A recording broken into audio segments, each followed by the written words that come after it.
Sydney police began photographing criminals around about 1910 or 1911.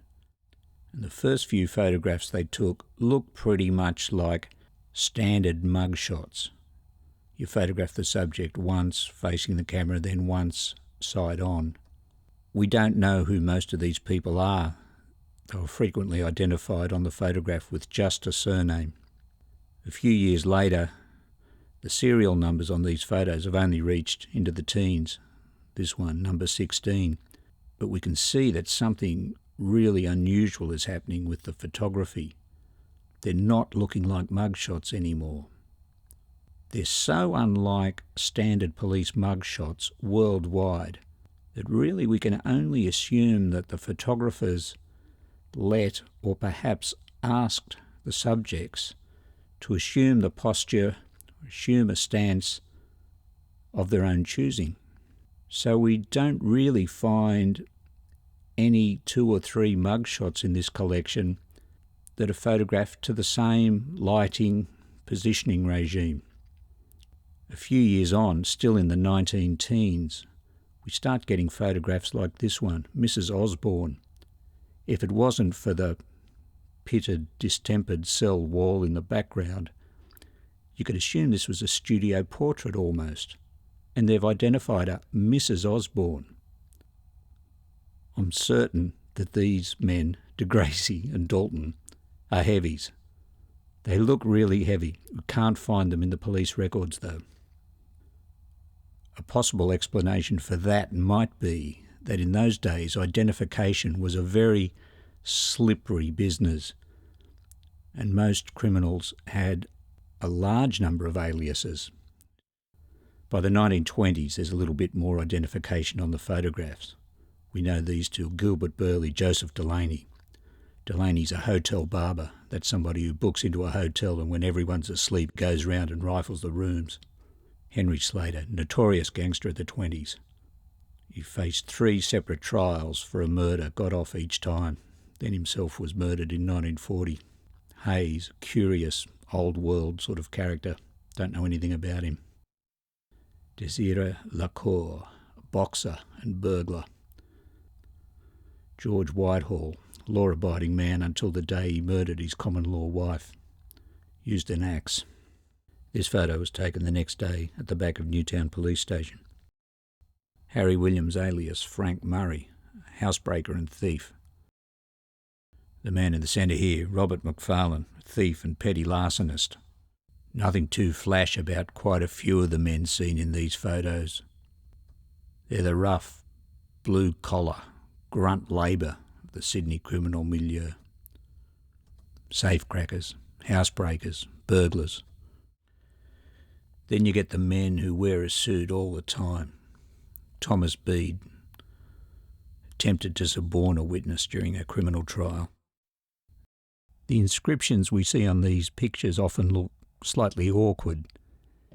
The police had to write on the emulsion side of the neg, and in order for it to be readable when printed, they had to write backwards. Some were better at it than others. Francis Flood dealt in stolen goods, in this case £350 worth of ladies' blouses. Eric Sonter, motor thief, shop breaker and a bag snatcher. Alfred Tiny Ladderwig, convicted of stealing by trick. Walter McLean, thief, confidence man, got the bearing of a successful middle-class merchant. Likewise Harris Hunter, receiver, this case convicted of receiving £530 worth of goods stolen from Snow's department store. Sydney Skookerman, false pretender, posed as a businessman, bought goods from warehouses all over Sydney. He wasn't a businessman and they were never paid for. Edward Thomas, house barber and bogus doctor. His police record reads, dresses well. Ernest James Montague, false pretender. His record has the annotation, dresses smartly. Alfred West was a master craftsman of petty larceny. He'd wager that he could guess a man's correct weight by lifting him up. Then he'd take his wallet while he was doing it. He was observed in a public bar picking a pocket while brushing the dust off a man's coat. Despite the rather uncomfortable stance we see here, he had the nickname Eurythmic, which means the graceful combining of movement and music. Maybe he was quite an operator in Sydney dance halls. Greena Massey, wearing a pith helmet and carrying a set of golf clubs, booked into a smart Sydney hotel under the name Dr. Grace Norton, recently of South Africa.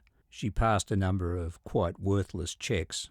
So too did Barbara Turner, according to police, one of the best con artists ever to have operated in the state. She made the newspapers this time. The story tells of a memoir she'd published a few years before, quote, tracing the many vicissitudes of her life. Had it not been for her addiction to strong drink, said the police, she would have been even more successful. When these photos were taken in the early 1920s, Walter Keogh and Philip Emsworth Smith were pickpockets, standover men.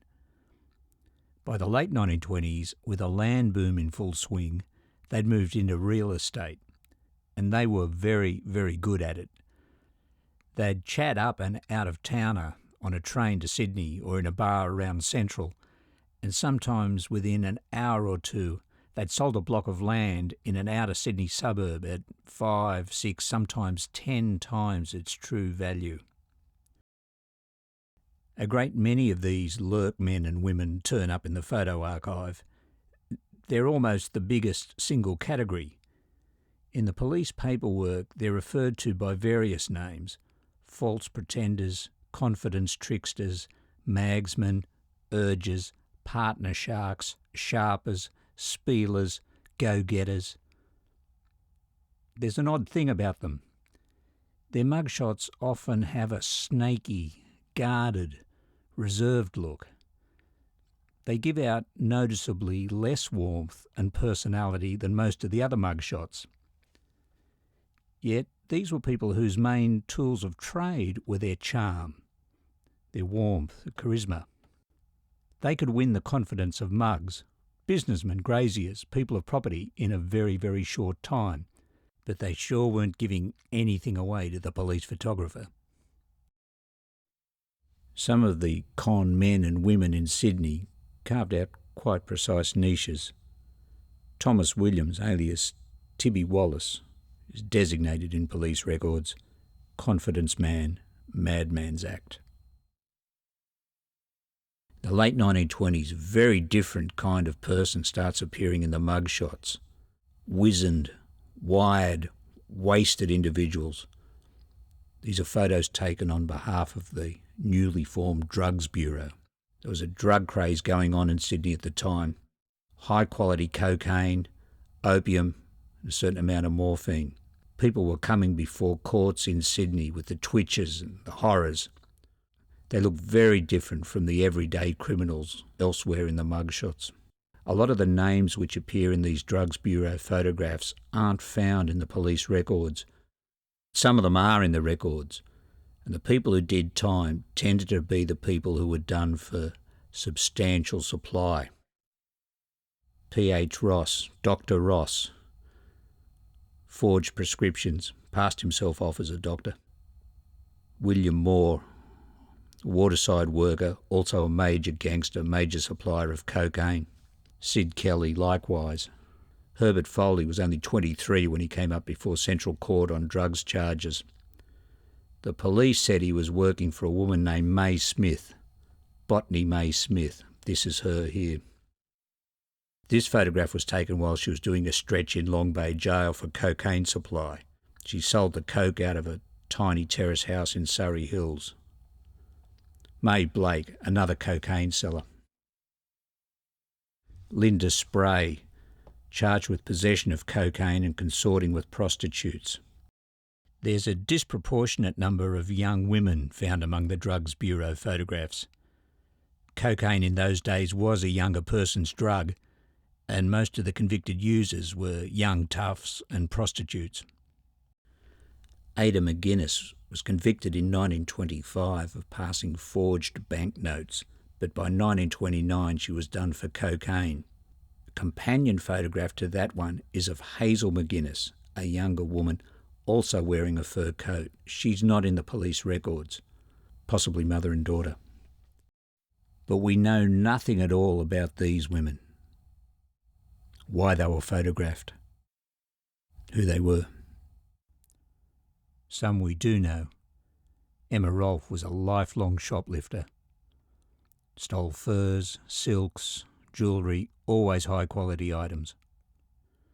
Valerie Lowe and Joseph Messenger, both in their teens here, did repeated break and enters.